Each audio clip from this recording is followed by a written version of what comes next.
Hey Virgo, how's it going? My name's Alex. I think the Oracle and I might have some interesting things for you today.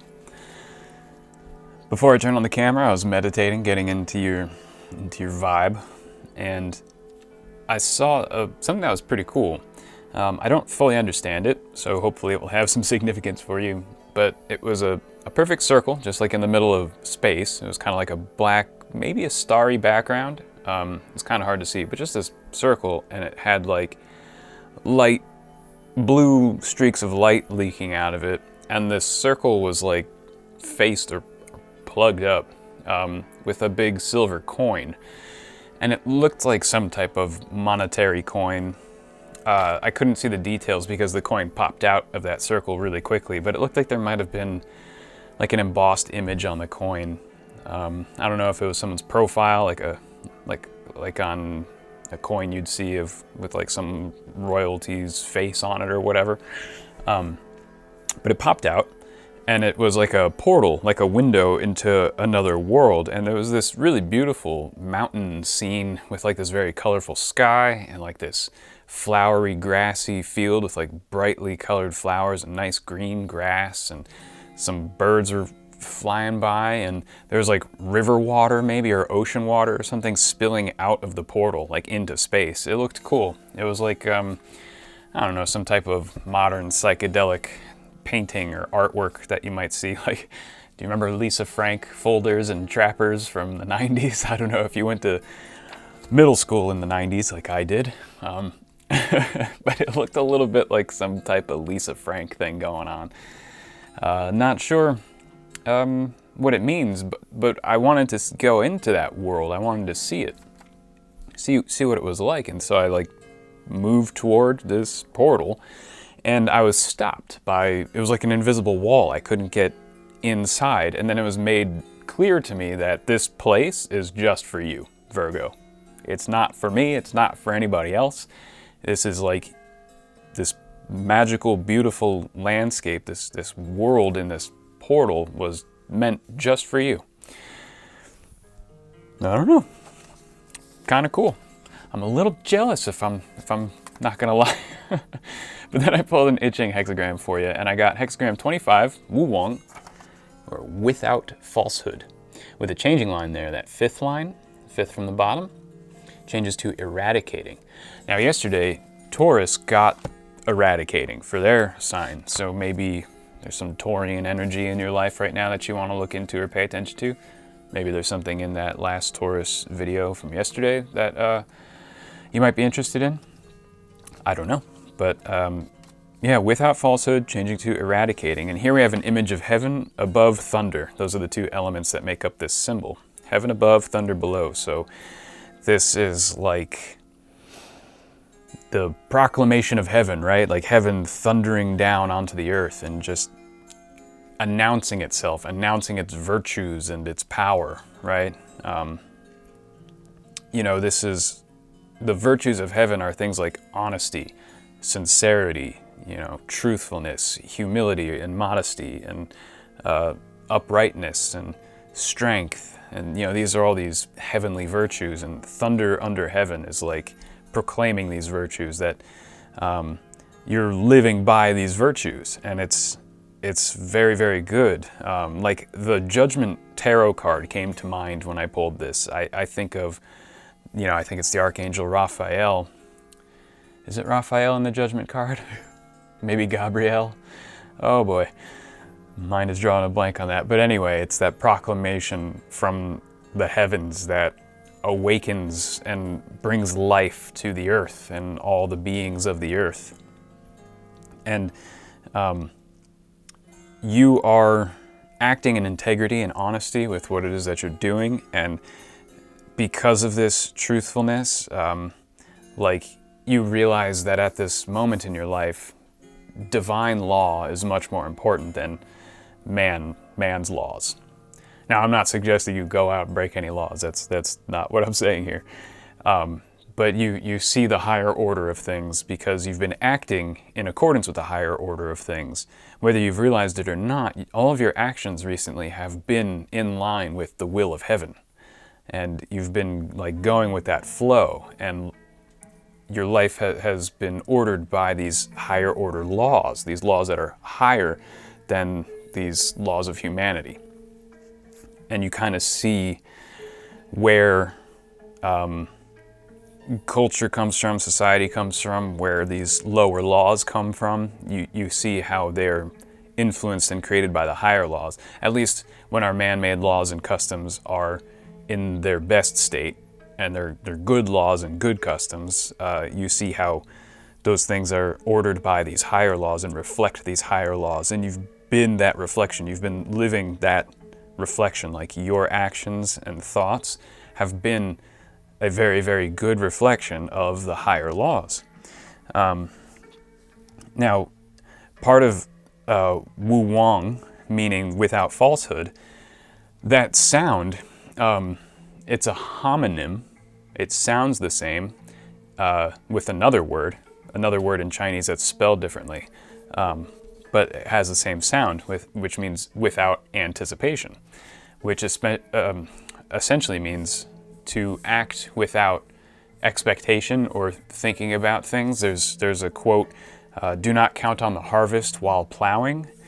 There's another quote from the yoga tradition, "Be not attached to the fruits of your labor." Now, what this means is that the effort you're putting forth is more important than the results of the effort.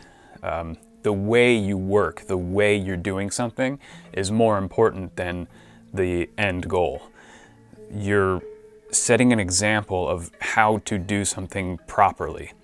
You're setting an example of good conduct and how things should be done. Not taking any shortcuts, not cutting any corners, not doing anything for expedience or convenience, but just doing things properly, and not worrying about the results of it. So this is being in like a flow state where you're just acting in accordance with these higher laws that put you in this, what would be called Wu Wei. So you have the word Wu again. Wu Wei is a Taoist phrase that we would call going with the flow, essentially. It means, I can't remember what Wei means. It's like without thinking too much, or without over planning, something like that. It's something to that effect, going with the flow.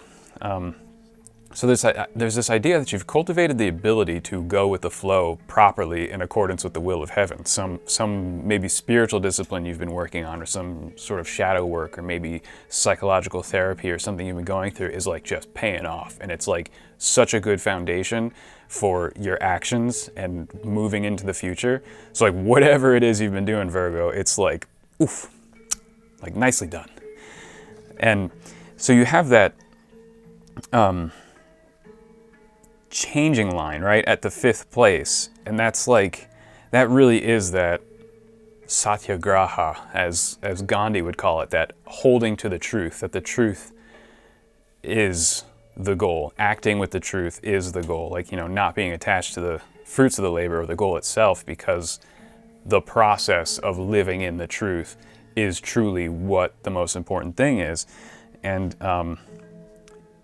that 5th line, that's like, you don't need to be artificial or to deal with artificiality in any kind. You don't need to deal with artificiality coming from other people.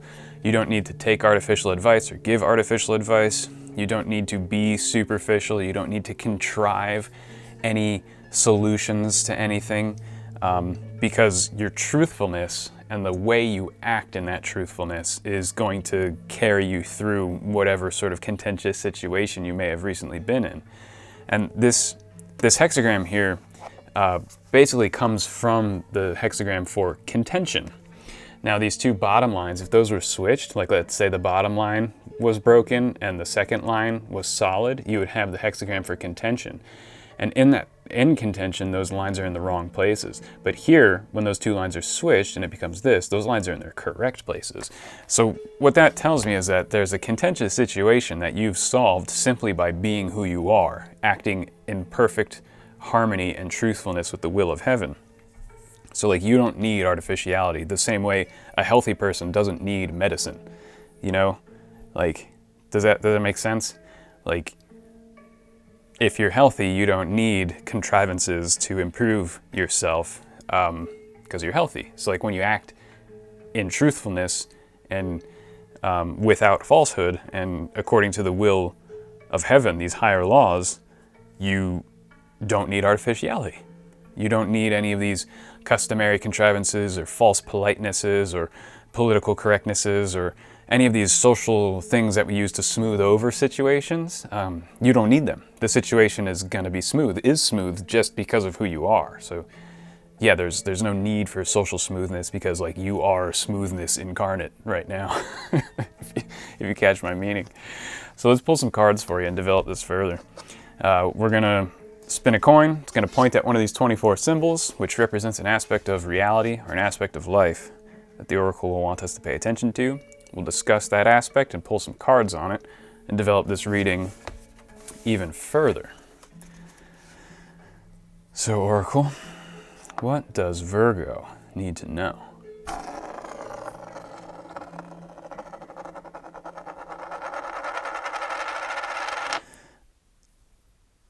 The prison. This has come up a few times in readings. So little picture of a prison cell that I carved in here.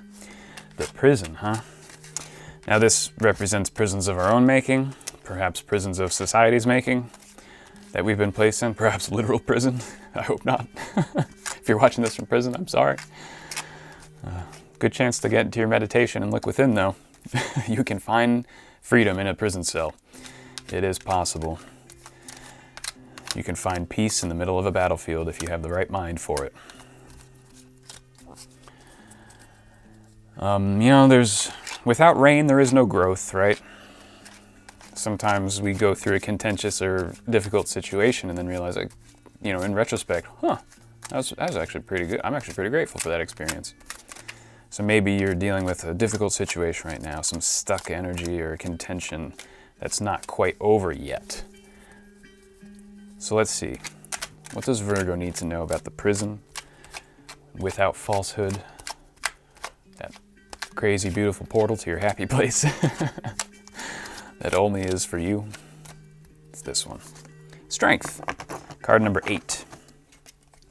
So here, we've got a major arcana. Strength. Now this is a card of someone who knows what they're doing. This is absolutely a card of going with the flow. This is, you know, someone who on the outside, like, you wouldn't think would be able to handle a lion, but like she can, because she's got that wu wei, she's got that special magic that allows her to conquer the more ornery aspects of her character. Instead of fighting against the lion, she tamed it through this gracefulness, this acting in accord with the will of heaven. That's one of the virtues of heaven, is humility. And in the Tao Te Ching, there's a great quote that says, "The soft overcomes the hard, and the gentle overcomes the strong." Gentleness is its own form of strength. And of course, going back to what I said about Gandhi and his satyagraha, he overcame an oppressive militaristic regime through basically tricking them into outing themselves as tyrants. Because, you know, in the Southern movement, in the Southern political movement that Gandhi was the head of, they didn't fight back with violence against their occupying government. They basically allowed themselves to be treated poorly, and they showed only gentleness to their oppressor. And on the world stage, this made their oppressor look real bad. And Gandhi and his followers didn't really have to do anything to just make the oppressor appear pretty, you know, like they're going over like they went over the line. They crossed boundaries here, and the whole world was like, "What are you guys doing? You guys are terrible right now. Like, you're better than this, Britain. Like, come on, guys. Like, do better. You're acting a little out and out." And Gandhi didn't have to do much of anything other than to just be his graceful self. And same with his followers. They just had that strength to be graceful. Like choosing to be graceful is a strength. And this being associated with the prison emblem, the prison aspect here, tells me that like there is a difficult situation where you're choosing like merciful activity as opposed to more offensive activity, right? You know, there's a time and place for offense, of course. I'm not asking anybody to be a pacifist, especially if there's, you know, if there's like a real issue here. You know, this isn't like advice on how to deal with serious problems with violent people. Like I'm not going to say anything on one side or the other. Like, you know, follow your gut and follow advice from trusted individuals in these more extreme cases. But in general, I think in this case, this is more of a social or a psychological prison, where merciful activity, behavior, choices, gracefulness is going to be the better option. You see, on the Tree of Life, there are these different spheres, these spiritual realities, layers of reality, and the connections between these spheres are symbolized by tarot cards, or have become symbolized by tarot cards over the last 150 years. And the Strength card ties together two worlds, the sphere of Mars and the sphere of Jupiter, the sphere of strength and the sphere of mercy. And like this card kind of regulates those two ideas of Martian and Jupiterian energies of merciful, magnanimous, caring, that like loving fatherly energy, and the more violent masculine energy of like warfare and physical conflict. And this is that right between the two, the thing that governs the connection between those two spheres. And you know, there's a time and place for each of these spheres, of course. Difficult times call for the more Martian aspect of ourselves, of our reality. Only in the most dire of circumstances should we utilize the full potential of that sphere. Normally it doesn't end well. And the choice of the Jupiterian energy, generally speaking, is more natural, more beneficial. And I think you would, in this particular case, maybe, this is for most of you, I think, the Jupiterian, merciful, magnanimous energy is what's gonna free you from whatever sort of prison or contentious situation you might be in. Now, for others of you who are in more extreme circumstances, I will leave everything I just said to your own discretion. You follow your gut, you follow your head, you follow your heart, take good advice from trusted people, and do what you think is necessary, but I'm not going to make any suggestions, therefore. I'm going to pull another card for you. We got Strength, we got the Prison, we got Without Falsehood. What else does Virgo need to know? Let's clarify this. Oh, these jumped right out. All right, we got Transcendence and Detachment. Oh, those are two interesting ones that come out together. Transcendence and Detachment. Look at those. We got some cowrie shells or something. Some type of shell. Some weird flowers, a rose and leaves. Huh. So it kind of goes, it reminds me of what I said, like you can find inner freedom even when in a prison cell, or you can find peace even in the middle of a battlefield. And now detachment is a tenet of yoga, of yogic practices to achieve enlightenment through yogic means. A great deal of detachment is required. Now, these things are generally advised against for modern Westerners, that over detachment. In a feudal society, it's easier to have detachment because in a feudal economic and political system, you can more easily become a monk, you can more easily renounce society, and you can more easily live a detached life. In modern society, we have far too many economic and political responsibilities that freedom that comes with a feudal society, I know that sounds contradictory, freedom from a feudal society.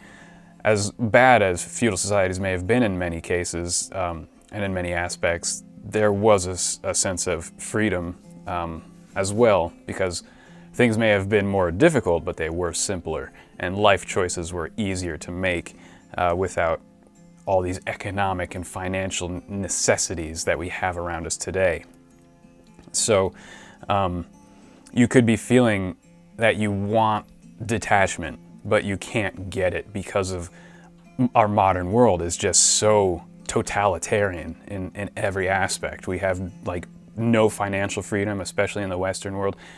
Everything is just stacked. Like the cards are just stacked against us, especially spiritual seekers who are like, I just need a freaking break. Like I was not meant for this world. I need some detachment. So you might be craving transcendence through the means of detachment and not being able to find it because of material circumstances, some sort of prison that you're in, might be frustrating you. So you're being asked to have strength at this time and to... So there's another quote from the Tao. When man loses the Tao, he turns to virtue. When man loses the virtue, he turns to, what was it, like filial relations. And when man loses filial relations, he basically just becomes barbaric. And it's this like these stages of degeneration. And so if you feel like you've lost the Tao, you're holding to virtue now, which is the second stage of degeneration, which is a fine stage to be at because you can go back up to the Tao. And you're probably craving that transcendence. Maybe that's what got you to this Wu Wei, this ability to be so in accord with the will of heaven, is that you've had detachment and transcendence, and it's sort of like these days maybe you're saddled with far too many responsibilities and you can't get that same type of detachment anymore. And you feel like that is costing you your transcendental states of consciousness that you so enjoy, that we all so enjoy. But what I'm getting here is that that's not the case. That's just something that you worry about. It's an illusion that you think has happened. And it may have happened to an extent because once we get saddled with a bunch of responsibilities, our consciousness changes a little bit, and it can feel like we've dropped down like a level in consciousness because we get closed in by our responsibilities. And then we think like, oh man, I lost my connection to the divine, I lost my transcendent seat, I lost all this stuff. But you didn't lose it. You didn't lose any of your spiritual progress. It's just been a bit obscured by a shift in consciousness caused by some type of circumstances that have put you in either a mental or financial or social prison. But maintaining your strength, your merciful attitude, your graceful actions toward yourself and toward others is going to show you that you can get transcendence and your core of transcendence, your seat, your foundation of transcendence without detachment. In the modern world, spiritual power comes through great efforts, not necessarily through sitting in meditation for 15 hours a day. Like it worked in the ancient world. People could sit in meditation for 15 hours a day and it was fine. They had ways around it where they could continue feeding themselves and living, and you know, they didn't have to pay taxes or anything like that back then. Those types of people, anyway, because of special dispensations and special laws that revolved around spiritual practitioners and stuff like that, even in the Western world, even in like the Holy Roman Empire. It was very similar to like feudal Japan or feudal China, the Taoist kingdoms of China, and so on. Today, we all have to pay taxes. There's no way around that shit. And our spiritual power in the modern world can come through focusing it on the moment, even when we're at work, doing work, not being attached to the fruits of the labor, but just doing whatever it is you're doing really, really, really well and with presence of mind. That takes a great effort, as Gurdjieff would call it. There's a 19th, 20th century mystic named Gurdjieff who you might want to look into. He describes this transcendence through great effort better than anybody. And that is a blessing in a way, because it might be more difficult in terms of physical activity and social navigation and stuff like that, and financial navigation, but it's simpler than a lot of the medieval and ancient spiritual practices, which are very esoteric, somewhat complicated, you know, all these breathing exercises and postures and exercises and visualizations and austerities and all this complicated stuff that makes up the occult science. This is a new occult science, a new dispensation, if you will, for modern people, where just focusing on your work in the moment and remembering yourself and being present with yourself actually leads to transcendence. Like mindfulness of what you're doing leads to transcendence, even if what you're doing is super mundane. You know, you could be like an accountant or something, but remembering exactly what you're doing, being present with it, is actually a very effective spiritual practice. And I know that sounds strange, it might sound counterintuitive to you, but from experience, I can tell you it works. Being present in your work and fully there and remembering yourself is an effective spiritual practice, and I think you'll find that. I'm gonna pull one last thing for you, a nice little token that I carved to go along with my divination system. So what's the last thing Virgo needs to know to tie up this reading? We've got without falsehood, we've got strength, we've got transcendence, we've got detachment, all associated with the prison. What does Virgo need to know to tie this all together? Leo. We got the astrological sign for Leo and the number 5. That's Leo, right? Not the south node? Yeah, Leo. Or north node. I glanced at it, looked like it might have been the symbol for the north node. Yeah, so that's Leo. Maybe your north node is in Leo. If so, are you destined to become a king? But 5 is the number of man, right? It's the number of a balanced human being. And truthfulness and honesty and wu wei is the most natural state for a human being to be in. Following the will of heaven, extolling, being the virtues of heaven. This is the most natural way that a human can exist and act. And I get the sense that you are that. You are like just on point. You're just vibing, you know? And like it's showing, it's radiating out from you like the sun at noon. And I think others see it. And others will give you the support that you need at this time. And like, yeah, your power has not left you, if that's what you feel. It's still within you, and all you have to do is notice it and look at it. You just have to be like, okay, no, yeah, I have been making good choices. I have been performing good actions, and I do still have all that spiritual power within me. And you'll probably just feel it spinning and rotating in your solar plexus if you just sit and accept that fact about yourself, instead of trying to cover it up or hide it or think that you require detachment in order to have transcendence. You don't. You can have transcendence in your everyday mundane life any moment that you want, with just self-awareness. And when you experience that self-awareness, you'll see and feel a sun within your being, a just bright, shining sun within your being, and it'll say, "Hi, I've been here this whole time. I never left." So, Virgo, I think that's all that the Oracle and I have for you today.